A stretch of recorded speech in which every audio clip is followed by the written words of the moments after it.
Humans, cities, earthlings, whoever you are, wherever you are, whatever you're doing, and if you're lucky enough to be doing it too. I'm Bushka on Blitz, and you are very, very lucky humans indeed today because we're being joined by Dark Magician Girl, good friend of mine and sometime platoon mate from the NA server who's both kicked my ass and helped me kick the ass of others. G'day, DMG. How you going? Hi, Bushka. I'm good. It's a little bit cold here in snowy Michigan, but we're getting along just fine. JGPZE100. This is a particularly interesting tank for me because I've driven with you quite a bit in platoon in this tank, and you have carried my sorry ass there and back, doing a lot of damage for me. How did you come to be such a fan of this vehicle? It's actually a really good story behind that. When I first started playing the game, you know, I think the Leopard and E50M were my first tier 10s, and then I unlocked the YAG, and this was slightly before update 3.8, the great equipment change. I started to play this tank, and I was heavily platooning in it, and I didn't even get to 100 battles, and I hated it. I hated it so much, and other people would actually heckle me on the forums about that tank and use it as some kind of example to say, DMG, you're not a good player. DMG, you know, why do you only have 2,300 average damage in the JGPZE100? You know, it's a tier 10 tank destroyer. You should be pumping out so much more damage than that. And if that was any motivator to be better at the game, it was that right there. That is, like, you are a super competitive player. Let's get that out of the way straight away. You are very competitive, hey? Oh, yeah. I mean, competitive to the point where I can act like Gordon Ramsay sometimes, but, you know. But that's funny you should say that, because the way you play the tank now must be very different to how you played it back then. Oh, yeah. I mean, before I'd always platoon, I'd say, God, why are all these mediums penning me? And I thought the penetration nerf would just allow me just to drive straight forward and just nuke everybody, and thinking that I was just some kind of invincible box with 800 alpha. I mean, it doesn't work like that. I mean, now it's so much more tactical. Sometimes it's sitting in your own spawn and being a typical tier 10 tank destroyer player, and other times it's moving forward, and, you know, like I told you earlier, it's the blunt object with which you club noobs. Like, it's the candlestick of Clue in Blitz, you know? I love it. Yeah, it's Dark Magician Girl in the library with the JGPZE100. Exactly. It's a great description of it, though. Like, it's the invincible box with 800 alpha. Because back in the day when this tank first graced us, it was the #1 alpha tank. It really did do the business, and it's since been surpassed by the Death Star in terms of alpha. But for me, it's such an effective tank from a team perspective, and the way you use it certainly is, because it can fulfill a lot of roles in the battlefield. Do you find that when you're playing it? Yes, absolutely, especially when you're comparing it to the Death Star. Like, the Death Star gets so pigeonholed into sitting in the back, or, you know, you have to use it right behind like a heavy tank or something when you're pushing, and you have to make really intelligent trades. But with the JGPZE100, you know, you can poke around the corner almost by yourself or side scrape like a heavy tank and still do the business and get it done. You don't need so much team dependent support. You know, I'd gladly trade 130 alpha just to gain that extra bit of flexibility. There's a lot of the gameplay that, as people watch this, they'll note how often you are dealing with this tank up close and personal to the red guys, where you're the tip of the spear and you're very comfortable with that. Tell me about some of the things that go through your mind when you're dealing with, like, multiple mediums or heavies or anything, and they're in very close proximity. What are you trying to do? What are your main thought processes? So I'm just trying to put them all in a position where I can keep my gun on target. I can easily switch. I'm not sure if you have this snippet of it where I'm on Naval Frontier, actually. Yes, and there's like a T-54 and, like, there's a Patton. And I'm backed up and I'm near a wall too. I'm hull down and I'm near a wall. So whatever they do, they're gonna have to cross in front of my gun no matter what.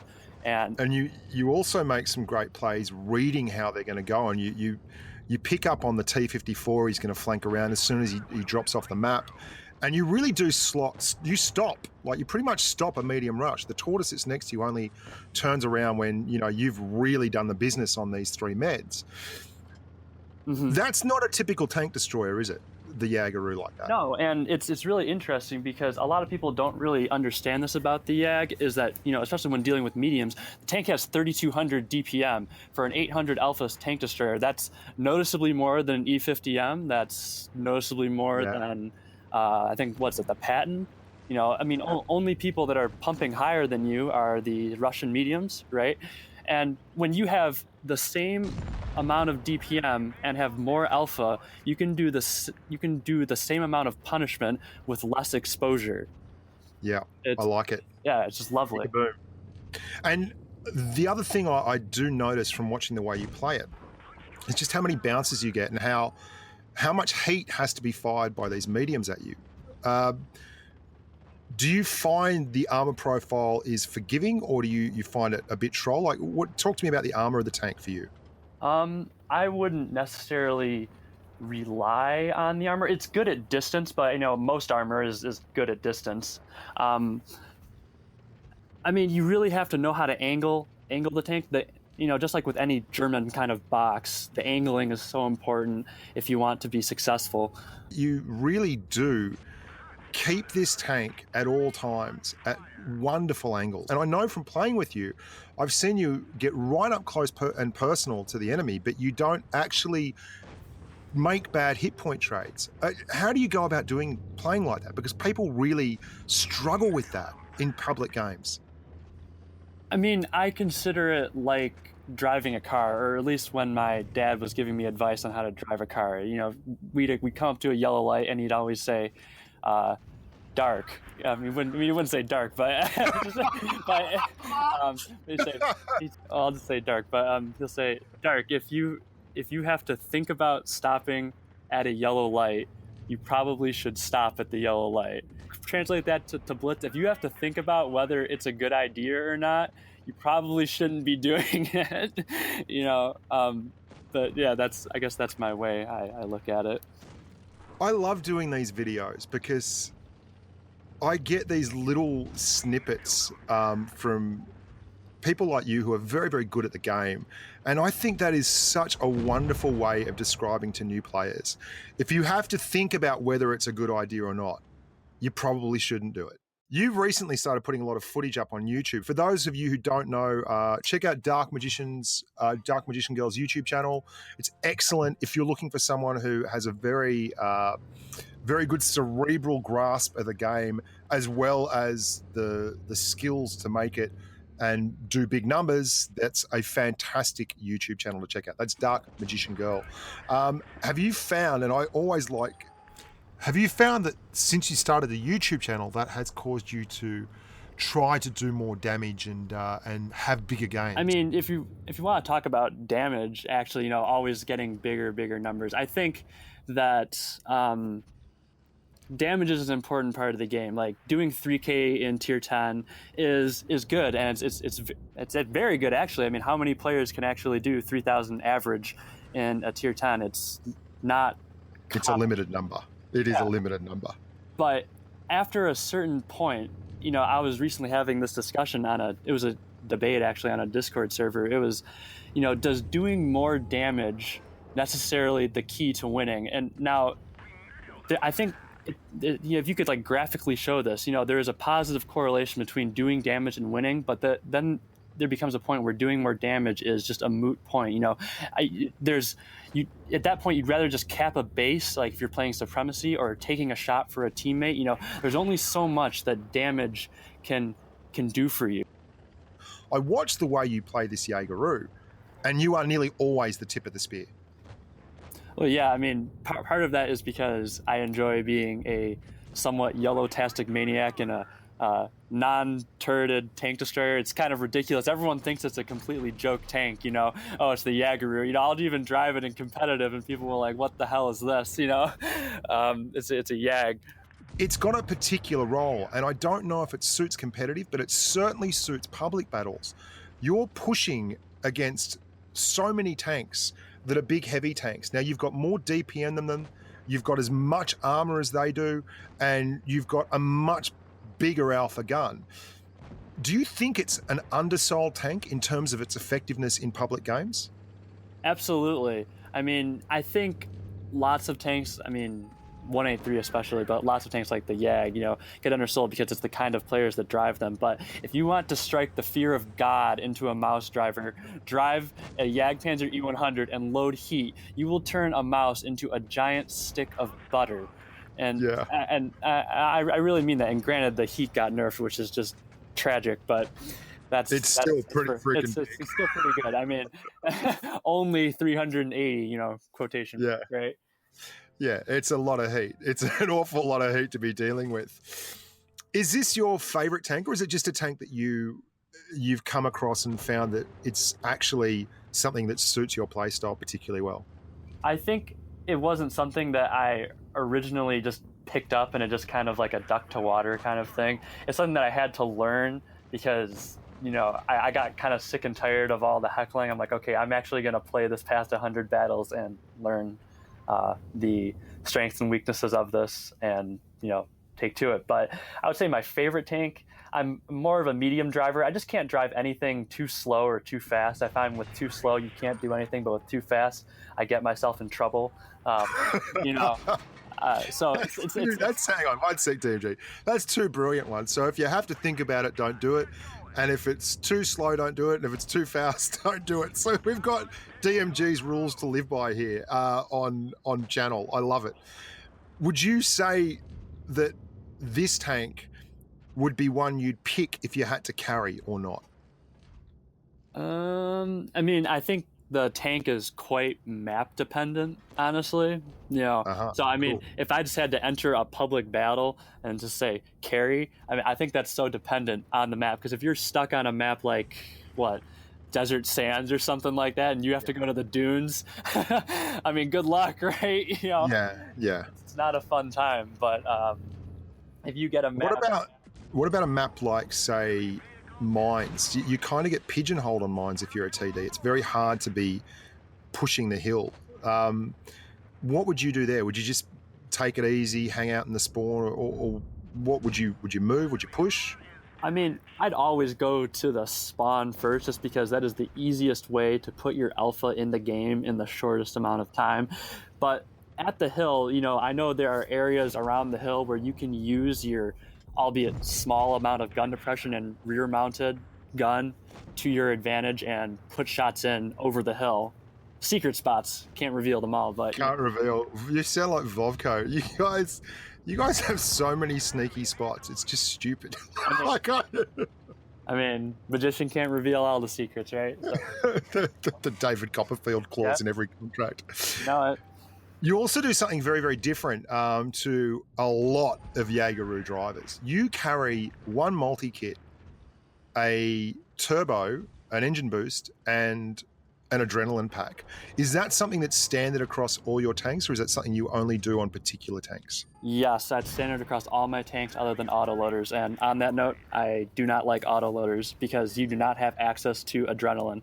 Adrenaline is one of the most OP things that you can get. I mean, you press a button and your DPM goes up. I mean, I don't know how much more OP that can get, I'm a terrible user of adrenaline. I am the ultimate optimist when it comes to adrenaline. I'll pop it all the time and miss because I'm like, well, if they stay there, I'm going to get it. And then they don't use it. So I never really miss out on the opportunity to use it, but I don't use it as adroitly as I probably could. But engine boost on the Jaegeru, really? Does it make a big difference, do you find? Yeah, I mean, just for all tanks in general, if for slow tanks that can get up to a slightly decent top speed, like the YAG can, or tanks that just need that little extra grunt in the engine, if I can take my enormous piece of armor and put it in a spot quicker than most people can realize that it's there, it's dangerous. That the armor becomes so much more dangerous because then I'm in a much better position to deal damage, and it's that much harder to dig me out. Also, so much of the game is like that, isn't it? Yeah, keep going. Sorry for interrupting. Oh, sorry about that. But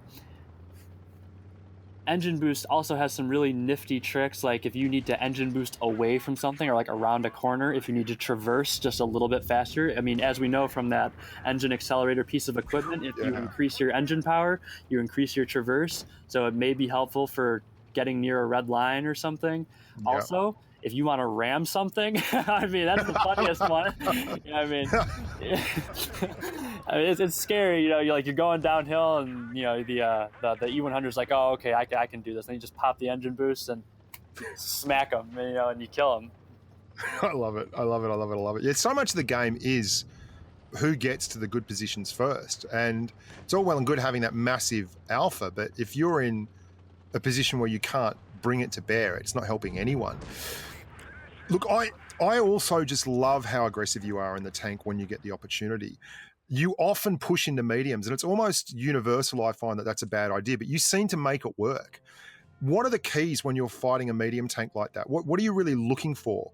You have to be able to track their movement, and be able to almost have like this clairvoyant sense of what they're going to do. Like, I'll say, some mediums like T62A will try and haul down against you, and they'll do this kind of wiggle back and forth, right? Or I mean, any medium will, and you just kind of have to feel that rhythm of their wiggle, and then be able to place a shot into that. Feel the rhythm of their wiggle. I love it. That sounds so bad now that it just came out of my mouth, but I mean, I don't mean anything disgusting by it, I swear. What about? No, I agree completely. But what about when you're on a map? Do you try and keep close to a wall or a rock or a building or the carcass of a tank? Is that something that you're consciously thinking of when you're in the Jaegeroo all the time? I can't say it's something that I think about 100% of the time. I just know that if I can hit them with one shell, I'll probably be able to kill them in like another shot. Because usually I'll try and have a teammate by me, even though I'm tip of the spear. If someone pushes up on me and tries to get behind me, there's someone behind me ready with a gun to blast them. So I guess being the front line does have its privileges. Like there's absolutely some positives to that. I just enjoy watching you drive the tank. I think you drive it exceptionally well. And I mean, you've got 3,000 average damage or so in this thing right now. Was it a hard task learning it, or was it just something that came and clicked? When I finally put my nose to the grindstone and learned how to do it, it wasn't bad. And, this is still a tank that I'm still learning. I wouldn't say that I'm close to being as good as I could be in the YAG. There are still games that I drop. There are still games where I do not aim and just miss like a idiot, So I make mistakes too.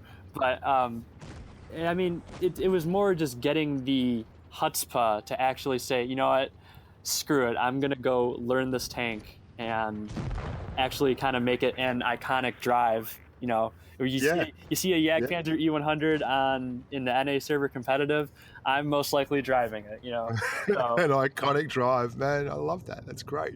It is phenomenal to me that you've taken a tank that is incredibly unpopular and staked it to your name and your reputation, and you do it very, very well. It is very much an iconic drive for me anyway, because I know when we platoon together, I've seen you drive this tank so often and do so very, very well in it. I remember running a 183 and I was running with you and I was like, oh, I just need some footage for a 183. And I couldn't get any footage because you just kept constantly churning out these freaking 4K games and taking all the damage. And it's a credit to your ability that you are able to take a tank like this that so many people are so negative about and turn it into just a dominant kind of force in a tier 10 game. So well done. There you go. Yeah, thank you. Granted, I will say that in most situations, it can be seen as quite the sucky little tank, or big tank in this case. But it's hilarious to drive, and that's half the reason why I drive it. Because when you're so stat focused, it's you need a little bit of respite from I need to get this target. I need to do that. X, Y, Z. It's fun to drive the YAG. Yeah. If you could give people out there one singular piece of advice in this tank, what do you think that would be? You have to know when, like, it's almost like a shark. You have to smell blood in the water. It's like if sometimes mediums get aggressive, right? And they'll try and push on you, or other tanks will get aggressive, and then you pop them with an 800 alpha round, and they're like, oh, it's on a long reload and stuff like that, and then you hit them again, and then that's not the time to back off. You like they're vulnerable and they're bleeding, so you just got to go in for the kill and just I love it. take it to them. You know, I love it. learn to smell blood in the water. DMG's rules to live by. But learn to smell that blood in the water. If you have to think about it, if it's an amber light and you have to think about it, you probably shouldn't do it. These are great things, great tips. Thank you so much for popping along. Thank you so much for giving up of your time and letting people know a little bit about the inner workings of the Jaeger. And I think you're a fine exponent of the big German pie eater. Is there anything you want to talk about quickly before you head off into the wild blue yonder and rock and roll? Anything about your YouTube channel that's coming up or what you're doing there? Yeah, so on my YouTube channel, as always, more subscribers are always appreciated. I hate to shameless plug like that on your channel, Go for it. but Hey, go for it. It's, you know, the more views I get, the more incentive I have to produce good content or superior content that all of you lovely ladies and gentlemen enjoy. I think that's true too, because there's been a big gap in the marketplace there for a while now. Because I mean, I'm solid and I can play and all that, but I'm not a super duper unicum like a lot of you guys and girls. And I think that with the pulling the pin in that, there's a lot of the hoi polloi on the NA server forums who are looking for that kind of next level cerebral gameplay. So if you are looking for that, go check out DMG's channel on YouTube. It's absolutely worth a gander. Anything else? Not at the moment. Okay. Well, until next time, guys, thank you so much for watching. I hope you enjoyed another of the Masterclass series. Certainly a pleasure to have Dark Magician Girl along. One of the best and most fun platoon mates I've had on the NA server, even if at times DMG can go a wee bit... What'd you say before? Gordon Ramsay? Yeah, Gordon Ramsay, yeah. Just a wee bit Gordon Ramsay. Don't we all have a little bit of Gordon Ramsay in us? Look after yourselves and stay safe on the battlefield.